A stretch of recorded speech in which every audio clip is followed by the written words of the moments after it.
The only thing good that has come out of this election is your stress baking, because this shit is good. This is like crack. So much of it, so much stress baking. So we're here drinking Lady Cora's evening tea from the Republic of Tea. It's a mix of lavender and chamomile. I know you say chamomile, but I like to say chamomile.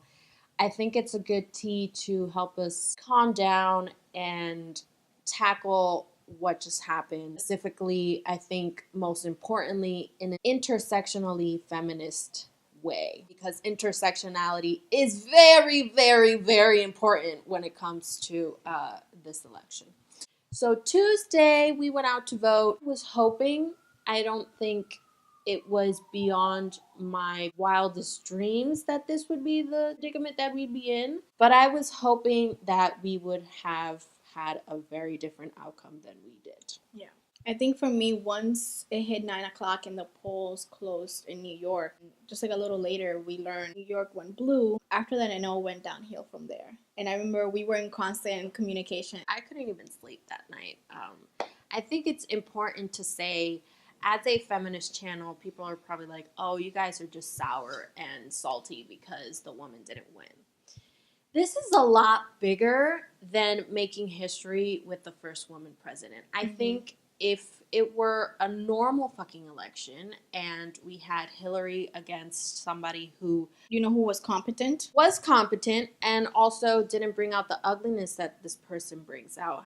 If Hillary would have lost, I think I would have taken it in stride. It would have been a Republican win anyway, and it probably would have been conservative. So there were things that I feel like would be threatened, but not nearly as to the degree that we have a threat now. Who voted Trump in? I think this is the second time the Democratic Party has been screwed over by the Electoral College. It happened between Al Gore and Bush. I just have to say Florida. Oh, Florida. Twitter was just like, let's just cut Florida off. I have some really, if it wasn't because, my goddaughter and my niece were there right now, I would say yes. When you have like a bad leg and it's that the infection is spreading and we need to cut it off, I feel like Florida is the infected leg. You didn't really vote for Trump. You voted for hate. You voted for sexism. You voted for misogyny. You voted for anti-gay rights. You voted, it wasn't for this person. It was more of like what he represented. Because unlike in many situations, when you have like a serpent and you cut the head, you cut the head of the leader. Unfortunately, I realized that I wasn't mad at Trump, or I wasn't mad at like him as a person.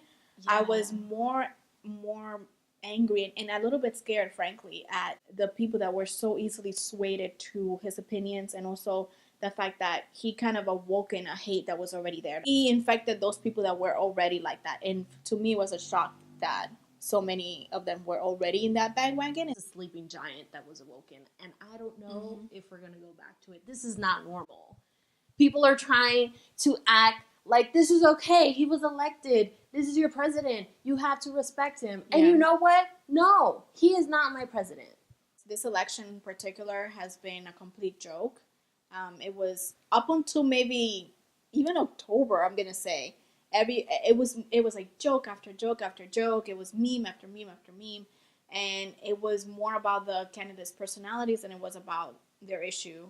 And in doing so, the young people, especially first-time voters, and I know a few, they made mistakes. They made mistakes because they listened to only one media source, or they just they were single issue voters, or they were Bernie supporters that were so mad at Hillary that they decided to vote for Trump. Or not vote at all. Or not vote at all, as an act of rebellion. You get one of those people that's like, oh yeah, I voted for Trump. Oh, it doesn't matter. He's not going to win. He's not going to win. A rebellion vote. I just wanted to see what was going to happen. When these single issue voters, they were like, well, this problem doesn't affect me, so it doesn't concern me. What about the rest of, like, the rainbow has many colors, okay? Like, what about the rest of the shit? Like, you can't just think of yourself. You can't just say, oh, this candidate is gonna be the only candidate that's going to be for women, which is the issue that I had with Hillary, was that I didn't feel like she was intersectional enough. That she was great for women, but not every woman. Trump is also the president under a Republican majority Senate and a Republican House. Even though we're having this huge, Republican government now, there's like these little rays of hope. So Minnesota elected the nation's first Somali American legislator, Ilhan Omar, woman of color. One, nice, good for you, Minnesota. Oregon also elected a woman. Her name is Kate Brown, and she is the first openly gay governor for that state. Nevada, also good for you. By the way, I thought that we already had one, but I guess not. First Latina Senator, Catherine Cortez Masto. That's a bit of comfort in this travesty that we're in right now. I know one of the things that people have gone straight to, that is in their right, protests. I know you had gone to a protest this weekend. Yes. In New York. I was very surprised to see how much intersectionality there was there. I mean, I went in with our friend Carolina, who was there with the company where she works, who support specifically like immigrant rights. However, and even though I was like chanting for them, then there was like a lot of other different organizations that came by, and they were chanting for their causes. And it was really interesting to see people chanting for each other's causes. They were like kids there. There were so many little people. There were so many kids. Young. The kids also were chanting, and I was like, what is this? It's kind of like a unity, like everybody's coming together. I don't know how long that would last. Obviously, people like think that maybe one more issue is more pressing than the other. There were people there for women's rights. There were people there, immigrant rights, LGBTQ rights. There were also people that wanted to abolish the electoral college. Everybody was shouting, "We are the popular vote." We have a small chance. We have until December 19th, I believe, to sign a petition, which we're going to put the link down below, that you can sign, try to get the electoral college to revise their votes and vote Hillary Clinton. Yes. Where do we start, and I think it starts with talking about it. There are organizations that we can contribute to. Planned Parenthood, people have been sending money over there. That's something that you can do. And also people are talking about like having subscriptions to newspapers, since freedom of the press is also under fire. There's independent media like Democracy Now! And the Young Turks, and I'm going to put the links down below, that you can always, again, donate and also share their videos. Somebody that's getting harassed or attacked, sit next to them and strike up a conversation and ignore the person that's doing the harassing if you're able to. Really, thank you guys for watching. Yes, you know what? Bring on the comments.